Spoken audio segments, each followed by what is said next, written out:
I was talking with my friend about getting over stage fright. I decided that if I didn't go on Fishtank, I was going to apply to host a panel talking about Ren and Stimpy. I could talk about Ren and Stimpy for a long time. It's kind of hard to talk about Ren and Stimpy and not talk about the creator's sex crimes, and so I... Now I am. Hello everyone, my name is Aryeh, and I am here today to talk about the Ren and Stimpy show. I am a big fan of this show, but I think that the history of this show is as interesting as the show itself. It's not a show that there's a lot of active fans of today, but it's something that is very historically important, and that's mainly what I'm going to talk about today. So you see the title card there, a Ren and Stimpy retrospective. Before we start the story, we all have to take the pledge. Repeat after me. I do hereby promise. I do hereby promise. Only to watch the Ren and Stimpy show. Only to watch the Ren and Stimpy show. To make underleg noises during the good scenes. To make underleg noises during the good scenes. To wear unwashed lederhosen every single day of the rest of my life. To wear unwashed lederhosen every day. That's right. Thank you, you're in the secret club now. So, animated cartoons started in the early 20th century as pre-shows before feature films. They weren't made specifically for children, they were made for general audiences, because you don't know what audience, what demographic the movie it's being put in front of is going to be. They had to be appropriate for kids, but they only had to be funny in a general sense. And because they were packaged with feature films, they were given budgets and schedules that were equivalent to that of 8 minutes of a feature film. They were drawn frame by frame by a team of artists, all working in one building with oversight from a director. This is, if I wanted to say this is what Golden Age animation looked like at its best, this is the clip I would show, which is why I'm showing it. This is a clip from a Bugs Bunny cartoon. Look at that hair go! He's near the finish! With speed! He's over! He's over! The hair is over the finish line! The big race is over! What's this? The tortoise win! Yes, folks, the tortoise always wins. Yeah, that tortoise always wins. How did he do it? I can't understand. It's against the laws of nature. We are just in the cards. A turtle beating me, a rabbit. A natural speed punch. Why, I'm in the pink. Yeah, I'm an athlete. I got an athlete's physique. Sure. I got an athlete's legs. Certainly. I even got an athlete's foot. Just act moron. Do it. I'll find out his secret if it's the last thing I ever do. So I chose that clip because it's not a kind of physical comedy or surrealist humor clip. It's just a performance. But it's the kind of performance that you can only get in animation. There's a level of control over the muscles in your face and your body that no real people have, except maybe Jim Carrey. And Bugs Bunny in that scene has it.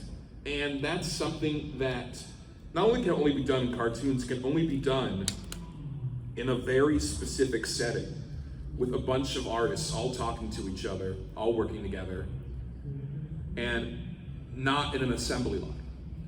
So when television became popular, these short form comedies moved to television. And live action stuff, and literally the only example I can name is the Three Stooges, because that's the only comedy I know from that era. But live action stuff didn't suffer that much in the transition to television. But animation is much more expensive and time consuming. So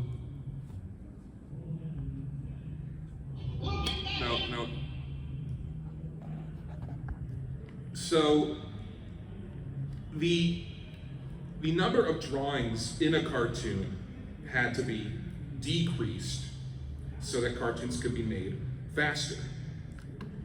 Writing and voice acting were already important, but now they had to shoulder the weight that used to be, carry the weight that used to be shouldered by the animation. I don't remember if I cut my, yeah, I did. I deleted the slide that had a Flintstones clip in it. Yeah. We're already 10 minutes in. Oh. If you've seen any of that early Hanna-Barbera stuff, you know what I'm talking about. There's very little movement. The focus is on what they're saying, not what they're doing.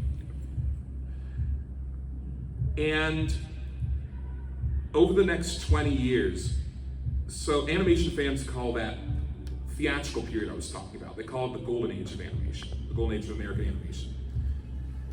The period that started in the 60s with Hanna-Barbera's TV studio and ended in the late 80s is called the Dark Ages.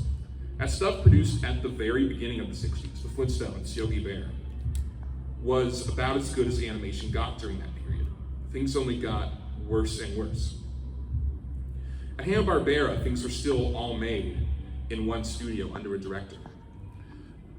By the 80s, the process had been streamlined and made into an assembly line. So scripts were written by a team of writers who did not draw. And then the scripts were handed off to a team of artists who did not talk to the writers, who were not allowed to make changes, and were not allowed to deviate from the model sheets. So this is a snippet from a Filmation employee handbook. Filmation was the studio behind Fat Albert and the Cosby Kids, He-Man, and a bunch of other shows. And it says, always follow model sheets. Trace and make use of the poses whenever you can. Xerox models up or down if possible. It will simplify your job and save time.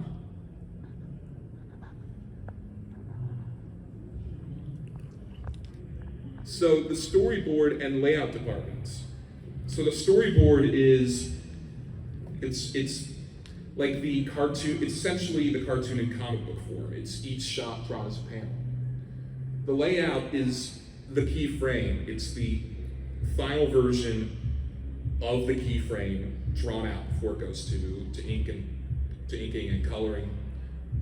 There's a note here that says, whenever any extreme changes are made in staging and poses, the storyboard department must be notified of these changes. So, the extreme change that they're using as an example, there are two extreme changes. The first extreme change is that this person's left arm is in a different direction. I think these are He-Man characters, supposed to be He-Man characters. The second example of an extreme change we see is a head being turned in the other direction. So the layout artists were not allowed to change anything. The storyboard artists did without consent. The storyboard artists were not allowed to change anything from the scripts, period. And I don't actually know how many productions had all these departments in the same building. I don't know how many had them all in different buildings. But the fact that there were productions where these like different departments weren't in the same building speaks to how segmented animation production had become. And I decided this was the only 60-second clip of Fat Albert I could find, which is why I chose it.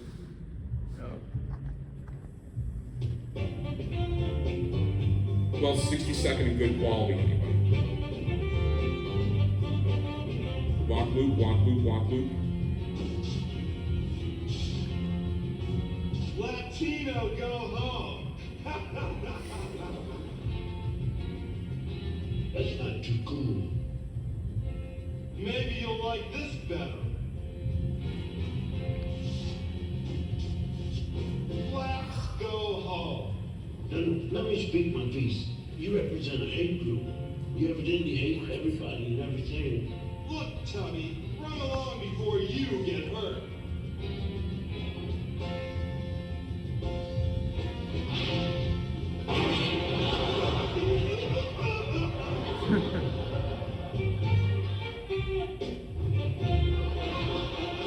Now we're just letting you hang here till you're completely drip dry.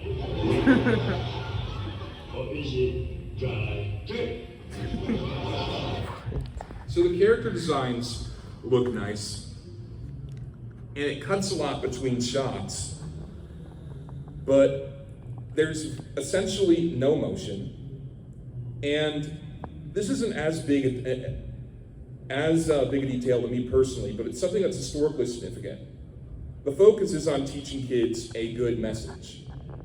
So the thought isn't how can we make this the most funny, entertaining thing possible while making it technically appropriate for kids. It's how do we make this good for kids, which was never the mentality, during the Golden Age. The Golden Age was how do we make the most entertaining thing possible without getting in trouble with the Hayes office, which was the censorship office. So this is where things stood at the end of the 1980s. And then this wonderful man comes in and saves us. Wait, no. His name was Ralph Bakshi. So Ralph Bakshi was an independent, he directed a bunch of independent animated features aimed at adults that were successful. Fritz the Cat, which is the first, the X-rating doesn't exist anymore, but it was the first X-rated animated film ever. He directed Heavy Traffic. He directed the animated Lord of the Rings movie.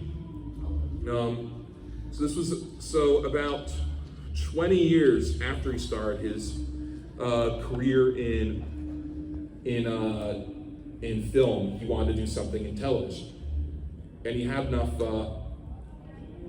of a positive reputation to get something greenlit based on his note as a creator, which was rare at the time. Typically the idea was, hey, we have this toy we want to advertise, or hey, we have this property that we want to keep the kids aware of, so let's make it into a TV show.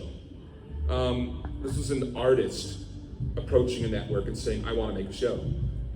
And what they told him is, well, sure, we want you to make a show, but we can't let you make a show unless it's based on something that people already recognize. So he pitched a Mighty Mouse reboot to CBS, not knowing at the time who owned the rights to Mighty Mouse, and hoping he could just get the rights later. And as luck would have it, the company that owned the rights to Mighty Mouse was Viacom, which was CBS's parent company. So I'm going to play, so the intro of a show is not always representative of the contents of the show, because the intro might have a bespoke animation just for the intro. But the Mighty Mouse intro uses clips from the actual show. So this like little 30-second intro is representative of what the show looked like and why it was such a big deal when it came out. Here comes that mighty mouse, just like a bull from the blue, with a heart that's blue. Spidey evil, fighting for ride, cause things won't be like they've been before. Here I come to save the day, thank goodness mighty mouse is on his way. So now from the players play at the top, for mighty mouse is here tonight. So this was a cartoon written by the artists. The layouts were done in-house. The in-betweens were outsourced, but they did as many of the layouts as possible in-house under the direction of the episode's director. Bakshi was the producer. He didn't direct every episode. He let different people direct. But the important thing here is that it looked like a cartoon, it moved like a cartoon, and the actual content of the show was not meant to be educational or positive, it was just meant to be funny. The show did okay in the ratings, but was a huge critical hit, and to the point that CBS is I don't know what it's called, their nightly news program, ran a story about how the show was revolutionizing animation, like right after its first season ended.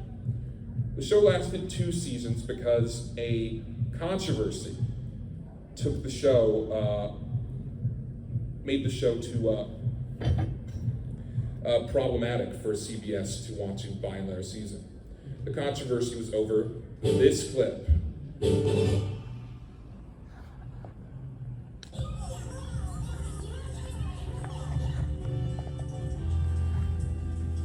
know someone else like that. Yeah, so there's a scene where, in order to remember his friend, he sniffs the flower that his friend gave him, and it looks like he's sniffing something else that people snort. And a pastor, some televangelist, did a segment on it, and this made the show go, well, going viral didn't exist then, but it got a lot of negative attention. The show ended. Bakshi already decided he wanted to retire from film. He did not do any more TV stuff, but so it ended. The show ended in '89, but I have it. So this slide's titled "Cracks of Light Shine Through" because it's the Dark Ages coming to an end. Cracks of light shine through.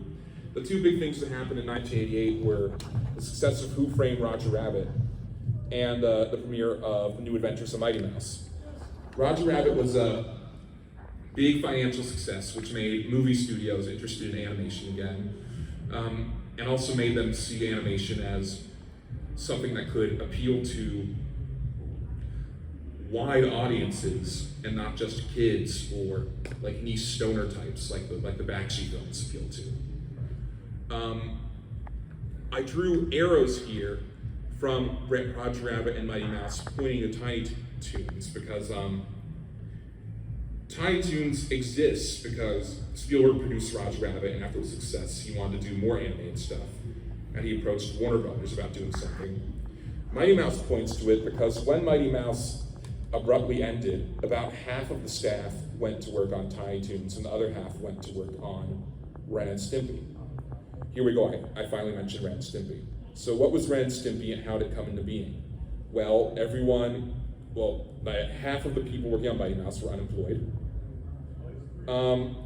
After the success of Mighty Mouse and the general renewed interest in animation, Nickelodeon wanted to start producing original animation. Nickelodeon produced live action programming, and they aired reruns of cartoons that they licensed from other companies, but they had never produced any cartoons. I don't know what year exactly, but they started in the 70s, so the network had existed for some time. The executive in charge of the Nicktoons program was a woman named Vanessa Coffey, and she's not as famous as John Kay, but she deserves a lot of credit. She picked who did the pilots, and then she picked I don't know if she picked which ones became series alone, but she was part of that decision process. The Nicktoons project was her baby. So she greenlit 8 pilots, one of which was the Ren Stimpy pilot, and of those 8 pilots, 3 became shows: Ren, Stimpy, Rugrats, and Doug. Ren Stimpy got an order of 6 episodes, while the other 2 shows got orders of 13 episodes because Ren Stimpy was seen as the riskiest prospect. Doug was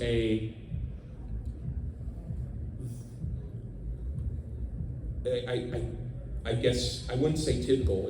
It was in the mold of Fat Albert. It was a show that was written specifically with kids in mind and was supposed to teach them good moral values. I did not put any Doug clips in because I want to make sure I have enough time to talk about Ren and Stimpy, and because I assume a lot of the people here have already seen Doug, if they know what Ren and Stimpy is.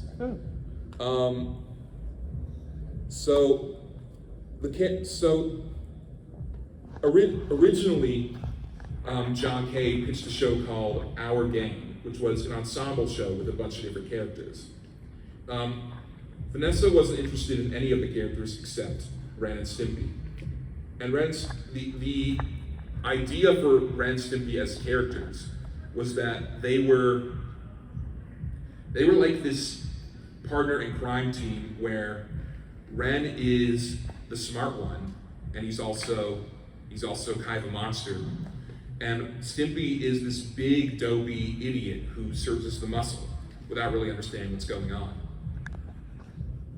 The characters came from doodles that John Kay had been doing for years. He saw a postcard of a chihuahua in a sweater, and he thinks chihuahuas look terrifying, and he thought that the idea of it being a sweater, meaning it's domesticated, was an inherently funny idea. This is an early drawing of Ren that shows him holding a baby for ransom. The text says, "I have your baby," as he speaks into a phone. Age well. What? I said that didn't age very well. Oh, yeah. Yeah, I know what you're referring to, and I don't plan on talking about that because it would make the mood too dark. Stimpy, John Kay was a big fan of Bob Clampett. There was a Tweety short directed by Bob Clampett called A Gruesome Twosome, in which two cats with giant noses were going after Tweety. And in the years he spent doodling those two cats, eventually they turned very dopey. And at some point he put his dopey cat and his psychotic domesticated chihuahua character together. But once the show actually entered development, the dynamic of them, their dynamic as characters became more complicated. So I have 4 images here of Ren abusing Stimpy and 2 images of Ren being sweet to Stimpy. Their dynamic became less about just this little guy needing this big guy for survival, more about this weird, like, toxic codependent thing. People who knew John Kay during the production of the show claim that Ren was based on himself. Like, none of the interviews none of the stuff I read used to work for Sona, but it's very easy to infer that Ren was John Kay's persona. And Stimpy was based on his ex-girlfriend, Lynn Naylor, who he wrote the pilot with, and she did the layouts and storyboards for the first episode of the show, so the pilot and the first episode. And then she broke up with him and left the show. So that there's a lot of very weird psychoanalytical stuff that you could read into Ren and Stimpy, and the further down that rabbit hole we go, the darker the tone of this conversation will be. But I think the most interesting thing is looking at Ren and Stimpy in terms of a loving but very toxic relationship, which was not something really present in the pilot. In the pilot, A Big House Blues, like, there's love there, but Stimpy doesn't really have a personality. He's just an object. Over the course of the first season, you see Stimpy becoming more and more like a kind of a sitcom life. One thing I find interesting is that Stimpy doesn't like it when Ren hits him, but he doesn't feel pain. The thing that he dislikes is knowing that Ren's mad at him. And if he doesn't understand in the moment that Ren's mad at him, he does not care that he's being hit, which is why, as an audience, we're able to laugh at it. So Ren and Stimpy was, out of the gate, the most successful of the 3 Nicktoons. It was the highest rated comedy show on cable for several years straight. I made a list of ways that the show was influential. The big one, well, artists were already back in charge on Bakshi, but on Bakshi's Mighty Mouse, but for Ren and Stimpy, not only were they in charge of Ren and Stimpy, they were allowed to use a board-driven model. So During the golden age and the very beginning of the television animation age, cartoons weren't written as scripts. They were written as storyboards. You write a story outline that's like 1 or 2 pages without dialogue, just describing the events, and then you'd map the whole thing out as a storyboard. When production became more like an assembly line, they had separate writers and separate artists. Bakshi wanted to do a board-driven Mighty Mouse. The network wouldn't let them do it board-driven, so they just had the scripts be written by the artists. Ren and Stimpy did not use scripts, they went straight to board, and many cartoons in the era since Ren and Stimpy have done that. SpongeBob, Powerpuff Girls, Dexter's Lab. There were a lot of the specific dynamic of Ren and Stimpy was imitated by a bunch of shows, like within the next several years after it aired. Pinky and the Brain was that was just Ren and Stimpy. You have the big sweet idiot and the short jerk who's mean to the idiot but loves him. Dexter's Laboratory also.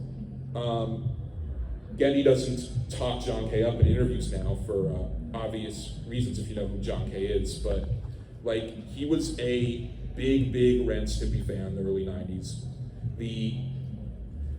I don't have any proof of this statement, but I think the reason Dexter has a funny accent is because Ren had a funny accent. Timon and Pumbaa also very obviously based on the Ren and Stimpy zeitgeist. The TV show spin-off of The Lion King, when they gave Timon and Pumbaa their own show, the format was aping Ren and Stimpy. The idea of, oh, let's have Timon and Pumbaa sometimes in the forest, but sometimes in the city. Let's give them jobs for no reason. So like that was stuff that came from Ren and Stimpy. Cow and Chicken, same dynamic. Chicken's a jerk. Cow is big and stupid. Gross out humor. There was gross out humor in children's media beforehand. There was the Garbage Pail Kids trading cards were popular, but not in TV cartoons. TV cartoons did not have gross out humor before Ren and Stimpy. This specific technique where there would be a close-up shot of something, and there's a close-up shot of, it would be painted to show extra detail. That started with Ren and Stimpy. Like, there are a lot of things that SpongeBob takes from Ren and Stimpy, and that's the most obvious thing.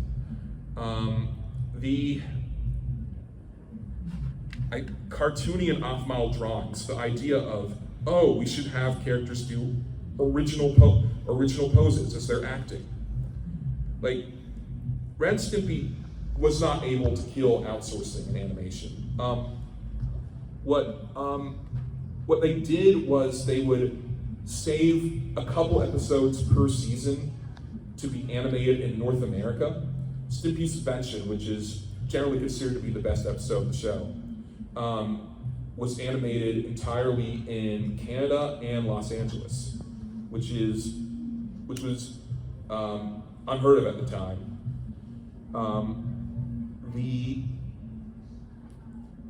The idea of just making a show that was funny for the sake of being funny and not specifically trying to appeal to kids or do right by kids was not something that had been done in decades. 35% of the viewers during those first few years were adults. During the first season, the animation coming back to Korea was not to John Kay's standards. So his friend or colleague or whatever, Greg Vanzo, who had dual citizenship, had been wanting to start his own Korean animation studio, and he had John convince Nickelodeon to give them the funding to start a animation studio with offices in Korea and Los Angeles. The idea being that he could communicate better with the animators. This was Rough Draft Animation. Rough Draft Animation was founded originally just to do animation on Ren and Stimpy, It's been the animation studio for The Simpsons since season 4. It's been the animation studio for SpongeBob for its entire run. It's considered the best of the Korean outsourced studios and has been for 30 years. Also, anytime you ever see in a cartoon a character having a nervous breakdown and it being played for humorous purposes, that's Ren and Stimpy. Like, most of SpongeBob's overt Ren and Stimpy influence was gone after the first season, when it developed more of its own identity. But in that first season, the episode where SpongeBob, abandons his station, goes to live in nature, and then Patrick tries to hunt him down and make him into a trophy. That was very, very obviously the show trying to be Ren and Stimpy. When Patrick insults Texas and Sandy becomes extremely violent towards SpongeBob and Patrick, that was also very obviously Ren and Stimpy. This is stuff that, I'm not going to put full episodes on. I do have one full episode of Ren and Stimpy I want to play if there's time, but if you've seen SpongeBob, you know what I'm talking about. If you've seen Ren and Stimpy, the through line there should be really obvious. That there's was nothing like that before Ren and Stimpy. Okay, that's the whole list I made. So then there's, this show sure sounds popular and important and successful. What went wrong? Well, I'll let The Simpsons tell you what went wrong. This is a clip from an episode where Bart and Lisa go to an animation awards show. So the context is the host is reading off the nominees. Ren and Stimpy season premiere. Yeah, so this was aired after the first season of Ren and Stimpy, before the second season started. John Kay was notorious for two things: being very, very mean to everyone he worked with, and for being a super perfectionist. And there are a lot of stories about his perfectionism, but the most interesting one is the one about the gift wrap present. So in Stimpy's invention, there's a scene where Stimpy hands Ren a present. Inside the box are his invention stay put socks, which are socks that don't fall down, they stand up. So John was not satisfied with the original painting that the artist, the color designer Teal Wang did for the box. And he asked Teal Wang to do it again. And the only instruction he gave was to make it girly. There were at least 50 attempts at doing the painting, and it slowed down production on this particular segment for a whole month. Teal Wang put up all the paintings on his office walls to cover all 4 of the office walls. Ultimately, John chose the very first one that Teal painted. Whether this was about John wanting control, whether this was about him being extremely neurotic, I cannot say. There's a whole book about this question, which I plug at the end of this PowerPoint. So he was constantly missing deadlines and going over budget, and demanded the network be okay with this because, I've given you your biggest hit. You should do whatever it takes for me to keep this thing being successful. A lot of people mistakenly believe the episode Man's Best Friend is what got the show canceled, and that's not exactly what happened. It wasn't, okay, we can't air this, you're fired. This was the straw that broke the camel's back in terms of their relationship. This was Nickelodeon insisting that he has to follow their instructions, and he was fired because he said, "No, fuck you." One of the last memos he wrote to his superiors in Nickelodeon was literally a memo that said, "Fuck you." So what was Man's Best Friend? Man's Best Friend was an episode that was deemed too violent to be aired, but it got approved at every step prior to the finished animation. The problem, according to Bill Ray, is that when you look at a storyboard without animation, without voice acting, without music, you don't know how it'll all actually feel when it all comes together. This is particularly true for a show like Ren and Stimpy, with such like intense direction, like purposeful direction that's like not common in television in general, let alone in television animation. So I put some storyboards up from Man's Best Friend. So the way a storyboard is pitched to a bunch of executives is you put it up on the screen and then you narrate it. But I can, Ren picks up the boating oar. He's mocking his owner. It's discipline that begets love. Hits him in the head, head goes down into his neck folds. Pops up. Ren hits him again, his whole head twists around. Ren hits him again. An eye goes into his, retracts into his skull and then pops out. And then goes back in. When I say that all out loud, it doesn't sound particularly intense. That sounds funny.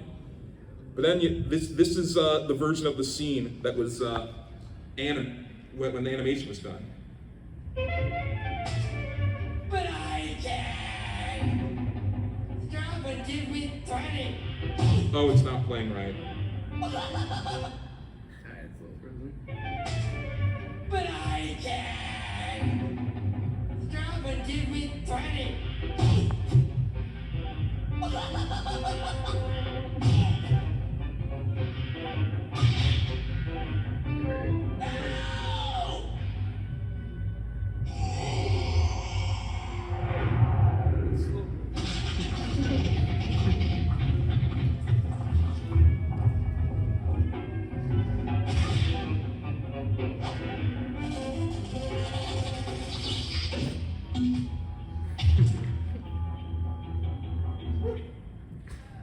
Yeah, so this episode was available on bootleg VHSs in the 90s, but did not air on television until 2003, and not on Nickelodeon, it aired on Spike TV, for reasons that I'll get to in a minute, because I'm trying to tell the story in order.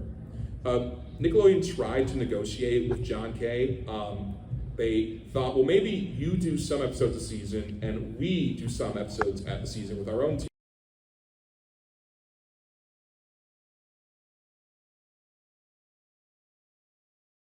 Okay, well maybe you stay on as creative consultant, but you don't direct. No. He wouldn't settle for anything other than doing the show the exact way he wants to, with all the money he needs and all the time he needs. So they fired him. So production of the show was, Nickelodeon did not have an animation studio at the time. Rugrats was done at Klasky Shupo. Ren and Stimpy was done at Spunko. I don't remember the name of the studio that does Doug, because I do not like Doug.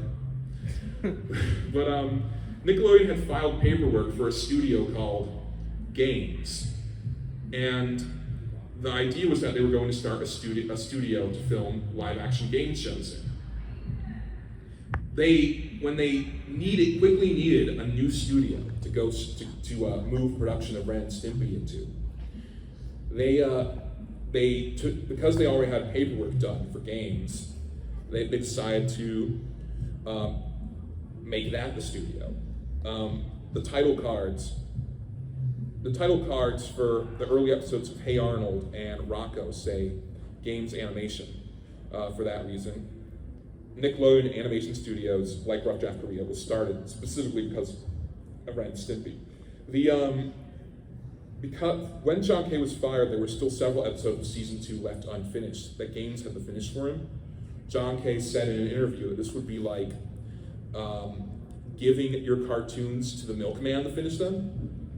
So Games, they wanted their title card to be Stimpy dressed as a milkman with a bloody knife from stabbing John in the back. Nickelodeon said, no, you cannot have the bloody knife, but Stimpy as the milkman stayed. Bob Camp directed a bunch of episodes of Ren and Stimpy, and he was chosen as the replacement showrunner. Some people say that it's because he was the second most important person on Ren and Stimpy, or because he was the real genius. As a die-hard fan, to me it's obvious that the reason Bob Camp was chosen was because his episodes were the least psychologically intense and edgy. They were very gag-filled. Like, they were gross, but they weren't scary. Like Mad Dog Hoek, the wrestling episode. The worst thing in that was Ren biting someone's blister and pus coming out. There's no point where Ren threatens to murder anyone while scary music plays. And so Ren and Stimpy ran for 3 more seasons under Bob Camp. Only 3 more, because most of the people who worked at Spunko left out of loyalty to John. John promised that he would get them new jobs on new projects, and that didn't really happen.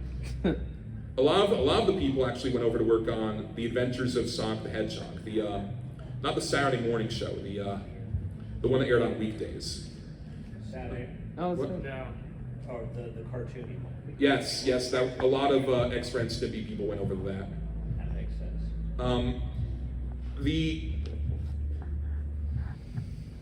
The show still did not come in on schedule under Games because of the kind of show it is, but it didn't go as over budget, and Bob Camp was cordial with the executives. He didn't fight with them and he didn't curse them out. So they got enough episodes to where it could run every week.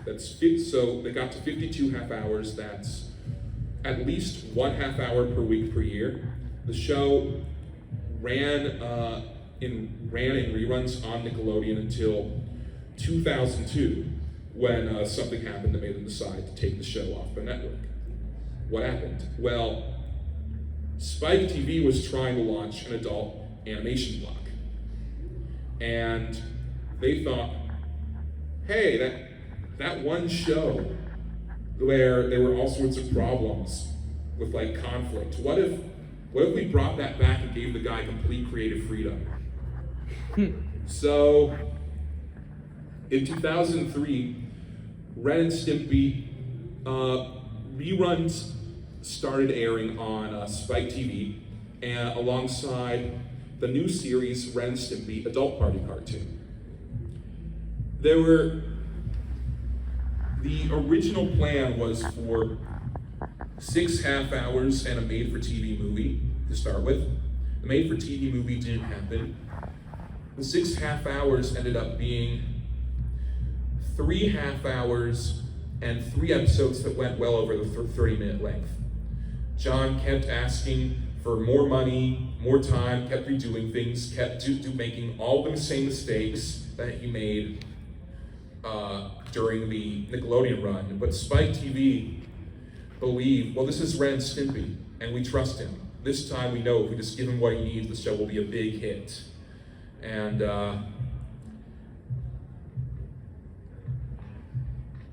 I don't know if I can play the clip, but if you've seen anything from Adult Party Cartoon, it's probably this clip. This innocuous clip where Ren saws a log and Stimpy helps. Yeah, I see this clip posted online all the time. I can't believe they aired this on Nickelodeon. No, they didn't. It's aired on Spike TV. Before the first season had even finished production, well, the only season even finished production on Adult Party Cartoon,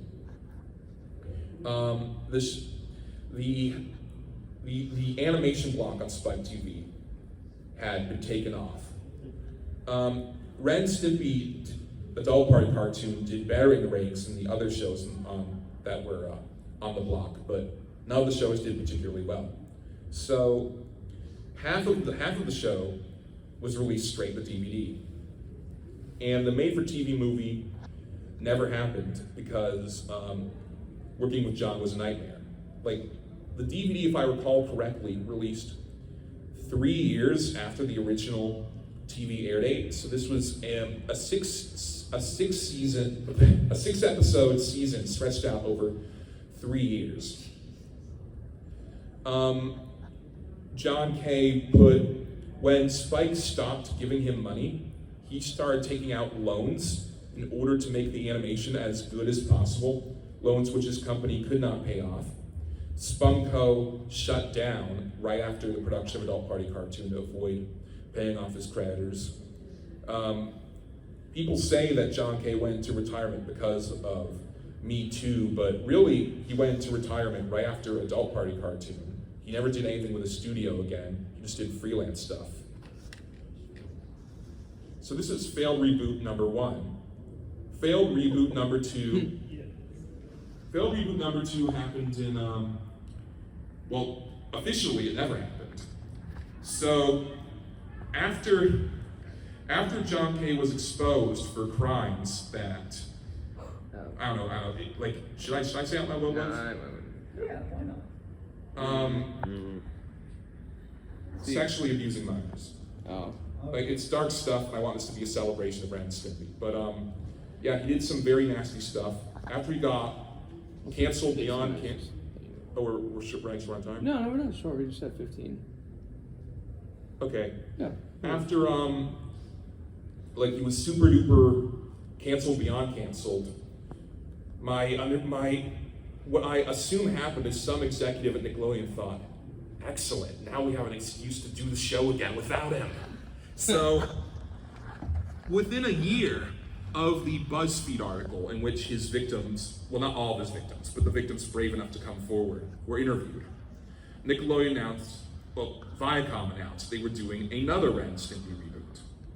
Now, it's questionable whether or not you should do that. If you are going to do that, the obvious thing to do would be to bring Bob Camp back. I mean, Bob Camp was the showrunner for 3 out of the 5 seasons of the original show. It wasn't as good as John Kay's run, but some of the episodes were good. They did not do that. So, after 2019, nothing about the second reboot attempt was heard publicly. Until the entire season, which was I forget how many episodes, I think 10 episodes, 10.5 hours, leaked online. And it's hard to find the leak now because Paramount is for some reason like more cease and desist happy with this reboot than they are with the actual show, even though the actual show is on DVD, and when someone pirates it, you're essentially stealing money from them. Pirating an unreleased show isn't stealing, but they really don't like this thing to be seen for some reason. So this reboot, this was a script-driven reboot. The writers for this show were not artists. They were people from a bunch of other shows. The Late Show with Stephen Colbert, Big Mouth, the Rugrats reboot, the Big Hero 6 TV show. Like, I looked at their filmographies, I didn't see anything particularly cartoony, which makes me wonder why they were picked. The new showrunner is, wait, no, wait, I'm not going to play. You just hit the slide to the right on it. Yeah. So, 9 out of 10. So the showrunner of the new reboot was a woman named Jenny Jaff, who had written for the Rugrats reboot in the Big Hero 6 show. Of the 10 staff writers, 9 out of 10 of them were women. That's not necessarily a bad thing. It could be a coincidence, the same way that an all-males writers room could be a coincidence. But Bob Camp, who was the replacement showrunner for John Kay, and Bill Ray both made statements on Facebook when people asked them about this reboot that they were not involved in. So, what Bob Camp says was, try as I might, I couldn't do what I wanted to do, so I went back up to work for the Sponge. So, since they brought in a new head honcho, I'm hopeful that's good. Ultimately, it's about having a vision like we did in the original series, so if we can take a lot of chances. It's not going to be just like the original series, so don't expect that. Give the show a chance to find its own voice. Blah, blah, blah, blah, blah. I wish them the best of luck. But if you want funny cartoons, check out the Patrick Star Show. I've worked on that for 2 years, I'm very happy. So, The translation of this is, I was not given creative control, so I left. So there are people from the original show in the credits on the reboot, but none of them are listed as board artists or as writers. They're all, actually I think some of them were listed as board artists, but none of them were listed as writers for this script-driven show. They were all in the art department, just working on making it look like the original series.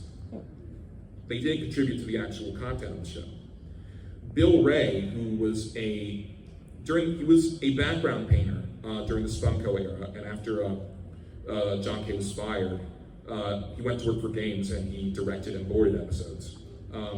He really wanted to come back to the show. He posted this in response to a review someone posted of the leaked reboot. 2 years ago, they asked me, Bob Camp, and Jim Gomez to come back and work on the reboot. I have not watched it and never will. Any familiar names on this production stated it for the money. Speaking for myself, it would have killed me just to make this thing look good with the writers writing. We tried to educate them and they wouldn't let us in the writers' room. Management made promises for us to write and direct, and they completely reneged on them. They were absolutely sure that we were old white men who had no idea how young and fresh humor had progressed. And they would get really mad when you asked them what is young and fresh mean. And I know I'll get canceled for saying this, but this was a young, inexperienced woman's writer. I'm pretty sure that most of their I think that's misspelled in meager credits came after working on the show because we started 2 years ago. We forced this out because of our age and gender. This is not a bitter old man supposition. They said it to our faces in Zoom rooms, and they said it privately to us again and again. I waited 30 years for this to happen and got my heart broken all over again. The Ren Stimpy curse continues. Paramount would be smart to write this thing off. I think they might. I have no clue whether Paramount has written off the reboot for tax credits. What I do know is that it was finished in 2022, it leaked online in 2024, and they are still taking down as many of the uploads of the leaks as they can. They're probably never going to release it. So this is, in my opinion, the funniest clip from the reboot. And it does not feel like a Ren Stimpy joke, it feels like a Family Guy joke. Hey guys, it's me, Bobby Stubbs. So good to see you. Hey, remember that time we brought Larry Lekowski to the top of the water tower? Bobby Stubbs. That was on you, Stubbs. Okay. Well, I didn't know the railing was so rusted when we pushed it, when we fell. I don't think I should tell you. See, they're at a high school reunion, and this one guy who murdered someone at their high school comes by, and it's awkward. That's not Too wordy. Well, yeah, exactly. The whole show is wordy. Maybe I should have just taken an episode of the reboot and just played it. You have 7 minutes left. Imagine Ren Stimpy made by people who've only seen Rick and Morty and Family Guy. That's what the reboot's like. Alright. I mean, I do like Rick and Morty. I'm just saying it's not Ren Stimpy. Yeah. Ren Stimpy is action, not talking. Yes, action and acting. Ren Stimpy is a perverse, psychedelic Looney Tunes. Oh, wait, do I have any more slides? So a lot of the information that I shared came from two sources. One is the book Sick Little Monkeys, the unauthorized Ren Stimpy story. It's a book by Thad Komorowski, which has a lot of it's a lot of quotes taken from interviews that he either found or conducted with people who worked on the show. It is the most thorough exploration of Ren Stimpy's production and what made it great and what went wrong with it. The other source is a documentary called Happy Happy Joy Joy, the Ren Stimpy story. The book is much better than the documentary, in my opinion, but I'm glad the documentary exists. Documentary puts faces and voices to a lot of the names from the books.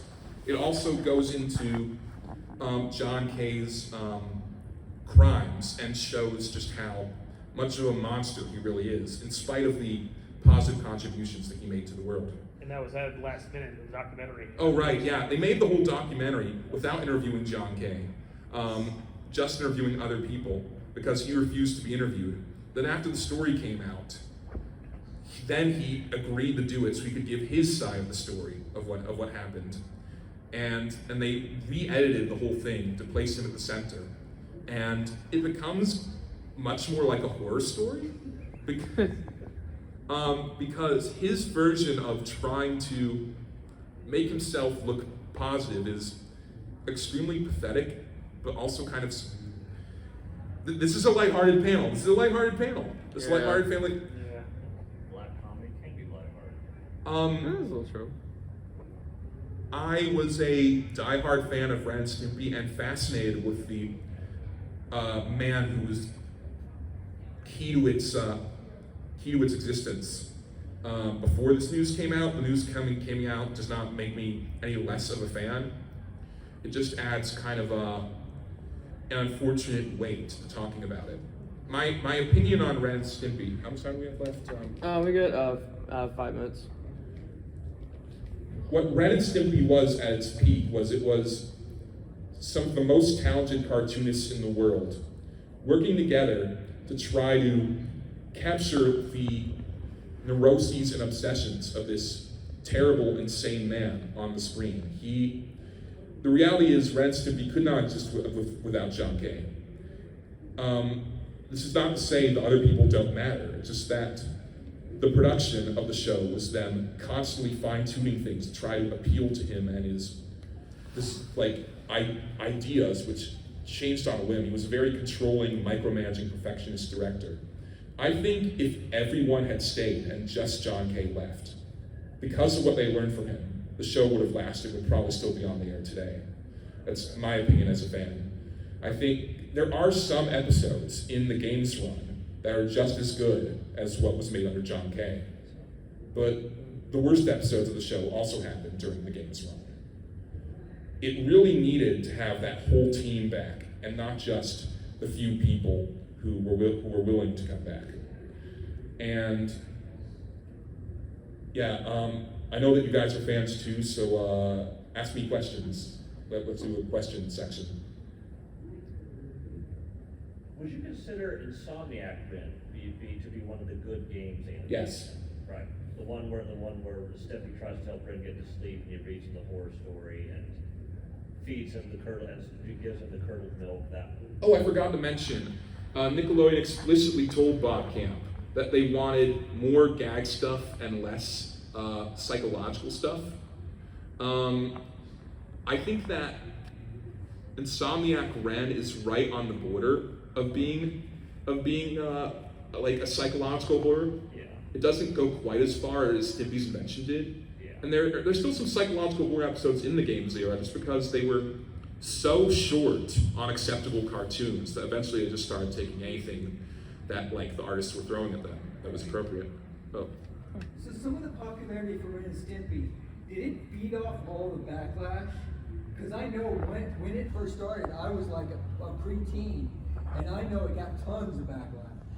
It did. It was much more overtly. I mean, there wasn't really anything before it that was trying to sneak innuendo and inappropriate stuff into kids' stuff. Like Animaniacs was a few years later. Rocco was, I believe, 2 years after Ren and Stimpy. Even Rocco was never scary. Like Rocco was suggestive, but never scary. So. Not Stimpy's fan clubs. Yes, exactly. So yeah, that absolutely did feed into it. The idea of, oh, this is the show your parents don't want you watching. SpongeBob is my second favorite cartoon of all time. I think a big part of the reason for SpongeBob's success that it's the show that Nickelodeon wanted when they picked up Ren and Stimpy. Well, Thad comes to the same conclusion in his book. To me, SpongeBob is funnier than Ren and Stimpy, but it never got as scary or as uncomfortable as Ren. Okay, we're almost out of time. You, yes. Do you think there's anything to, or has kind of grown into the feeling that we should be appropriate, that we shouldn't like something like Ren and Stimpy, or any of the other kind of like cartoons that were part of that? I feel like as things have progressed in the world, we feel like we should be like offended, or like that we shouldn't like or want to watch something like. I think the idea that you shouldn't watch something because the person who made it did bad things is. Not necessarily that. Oh. I think just the cartoon in general. Oh, just the. It's kind of like, innuendo, and like, the grossness. So, It's kind of. I'm not a parent, but my belief is that kids can handle anything that isn't overtly sexual. They like scary stuff, they like dark stuff. The idea that they shouldn't be exposed to things that might scare them or might make them ask too many questions about the world. Like when people say, oh, Avatar isn't just a kid's show, it is genocide in it. I'm like, kids can understand genocide. I mean, they might not be able to fully process the emotional horror of it, but they can understand it, and they want to know more about it. They want to know more about the darkness of the world. They want to know about the darkness of the world so they know how to cope with it. I think that it's fair to say that some of the sexual stuff, with the whole idea of this implied to be gay couple where one of them regularly beats the other, I don't know if that's appropriate for kids, but I think that scaring kids in a general sense. Have we moved away from that? Yes, we have, and I don't like that. Adventure Time's awesome, though. Adventure Time's probably the closest thing to a successor to Ren and Stimpy of our generation. Or actually, is it the previous generation now? It's been 15 years. Oh, no. Are we kicked out? Yeah. Oh, Oh, yes. Not so much a question, but a quote that encapsulates what you're saying, that fairy tales don't exist to tell kids that they're monsters. They already know. Fairy tales exist to show them that monsters can survive. Right. And I will say, I'm not a parent. This whole thing is, for some reason, I don't know if I'd want to show, a kid Ren and Stimpy because I'm worried it glorifies domestic abuse. But I'd be more than happy to show them Joker and Harley because the show makes it very clear that what Joker and Harley have is bad. Whereas Ren and Stimpy leaves it more ambiguous. But that's just me. I don't think that in principle there's any subject that you shouldn't talk to kids about, except, again, stuff that's overtly sexual. I think it's good to expose kids to scary stuff.